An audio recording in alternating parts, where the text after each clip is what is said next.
자, 그 다음에 다음으로 넘어가 볼까요? 이번에 뭐가 나왔나요? 구와 절이 나왔죠. 이게 사실 영어에서 이 구하고 절이라고 하는 게 굉장히 많이 등장을 해. 근데 학생들한테 그럼 구가 뭐니? 혹은 절이 뭐니? 이렇게 물어봤을 때 명확하게 대답을 못하는 학생들이 상당히 많거든. 그래서 이제 구하고 절의 개념을 정확하게 얘기를 해줄게. 자, 구하고 절이라는 건 뭐냐면 아까 전에 우리가 이제 품사에서 단어를 배웠잖아.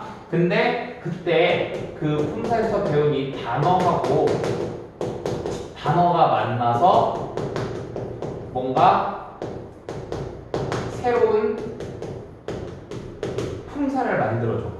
그러면 이게 구가 되는 거예요. 그럼 절은요? 절도요. 단어하고요. 단어가 만나서요.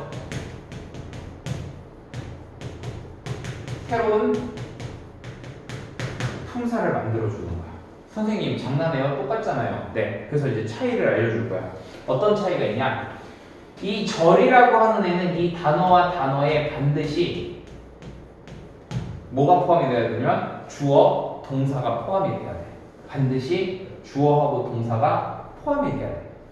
근데 구는 그럼 얘하고 달라야 되니까 당연히 이 단어 플러스 단어는 주어, 동사가 되면은 안 되겠지. 요렇게 구별이 되는 거야. 그러면 선생님, 이 새로운 품사라고 하는 애는 도대체 뭐가 있는데요? 자, 명사라는 애를 만들어 줄 수도 있고 형용사라는 애를 만들어 줄 수도 있고 부사라는 애를 만들어 줄 수도 있어. 그럼 절도 마찬가지야. 절도 명사를 만들어 줄 수도 있고 형용사를 만들어 줄 수도 있고 부사를 만들어 줄 수도 있는 거야. 됐니? 그럼 이렇게 놓고 보면 결국 또 똑같아졌어. 뭐가?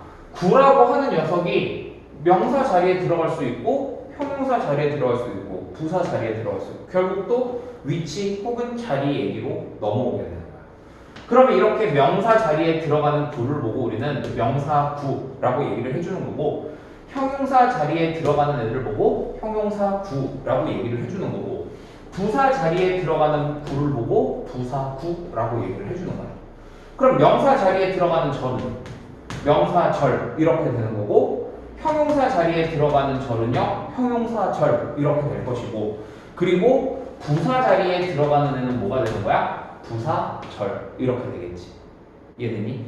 자, 근데 이렇게만 놓고 나서 이렇게만 해도 이제 사실 구하고 절의 개념은 정리를 해준 건데 너네가 여지까지 배웠던 문법적인 내용을 한번 선생님이 여기다가 적용을 한번 시켜볼게. 그래서 우리가 보통 이 명사 자리에 들어오는 명사구에는 뭐가 있냐면 투부정사라든가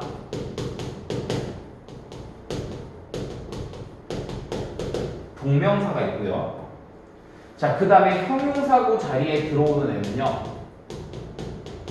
투부정사, 분사 이런 애들이 있어. 그 다음에 부사구 자리에 들어오는 애들은 뭐가 있냐면 투부정사라는 애가 있고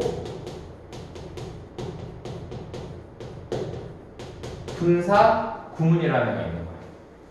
자, 이렇게 놓고 보면은 사실 이게 뭐냐면 너네가 중학교 때 맨날 문법책에서 투부정사, 명사적 용법, 형용사적 용법, 부사적 용법 열심히 했잖아. 그게 결국에 뭐라고? 이 투부정사라고 하는 애가 주어, 목적어, 보어 자리, 즉 명사의 역할을 하는 자리.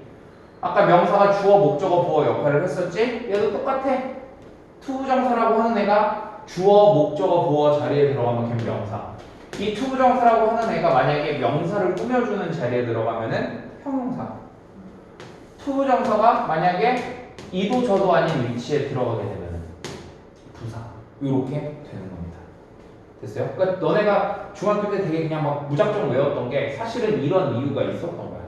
그 다음에 아까 전에 우리가 하나 또 얘기했던 게 있었죠. 뭐가 있었습니까?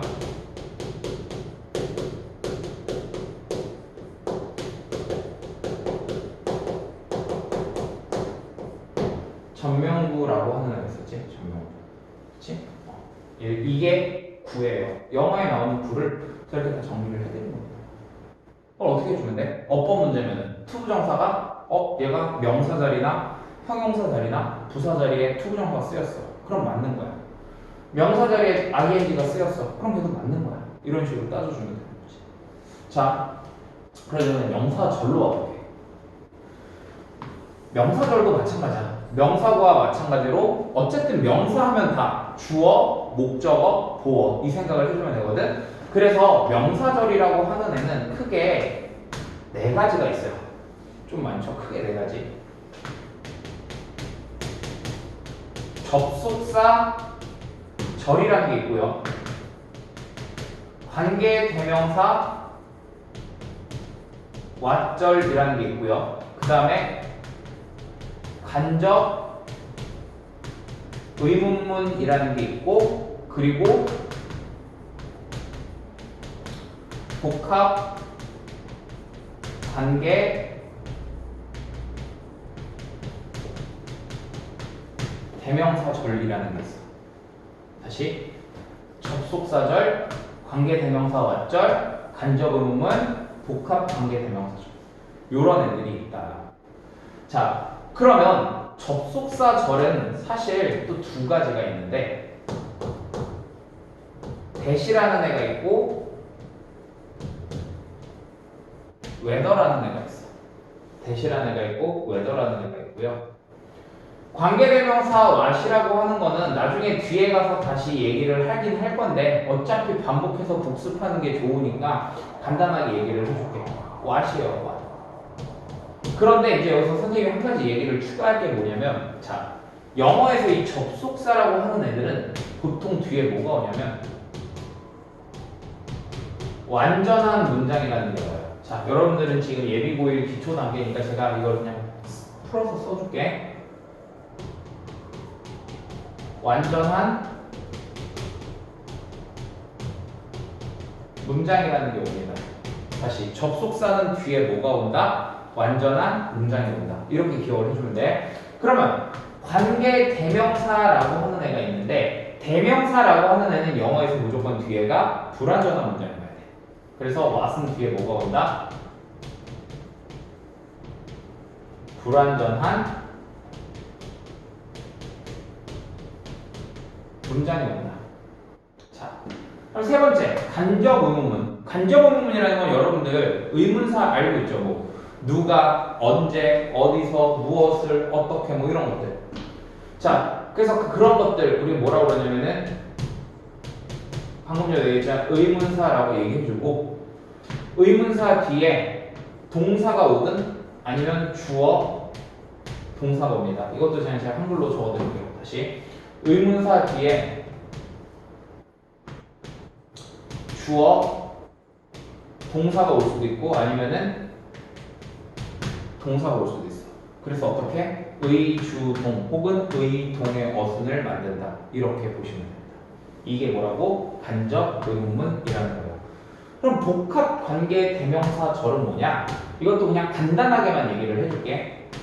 복합 관계 대명사절은 뭐냐면 소위 얘기하는 복합 관계 대명사라는 애가 있어. 이게 이제 바로 누구냐? 관계 대명사, 너네가 알고 있는 관계 대명사에다 에버를 붙여준 애거든. 그래서 얘도 어쨌든 관계 대명사기 때문에 뒤에 뭐가 나와? 불완전한 문장이 나온다. 이렇게 알아두시면 돼요. 복합 관계 대명사 뒤에 뭐가 나온다? 불완전한 문장이 나오게 된다. 자, 그럼 이제 형용사절이라는 건 도대체가 뭐냐? 관계 대명사 혹은 관계 부사절 이렇게 보시면 돼요. 관계 대명사절 혹은 관계 부사절. 그래서 얘네들은 뭘 해주는 애들이야? 명사를 꾸며주는 역할을 해. 근데 조심해야 될 게 뭐냐면 요 형용사구 같은 경우에는 명사 수식이나 도어 모두 쓰이지만 형용사절은요 뭐만 가능하다? 명사 수식만 가능해. 이런 차이가 좀 있어. 자, 그럼 마지막 부사절. 부사절이라고 하는 애는 보통 다 뭐다?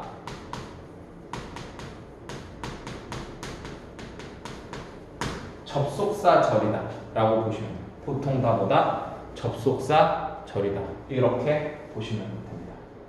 됐나요? 접속사절. 참고로 요 얘기까지 좀 해볼게요. 이제 부사라는 얘기를 우리가 자꾸 했는데 영어에서는요 장소, 시간, 이유, 방법 이런 애들이 있거든. 이런 것들은 보통 누가 나타내 주는 거냐면 부사가 나타내 준다. 이렇게 좀 알고 있으면은 나중에 가서 또 다른 개념 배울 때 잘 써먹게 돼요. 자, 그럼 한번 구하고 절 다시 한번 좀 정리를 해보시면 됩니다.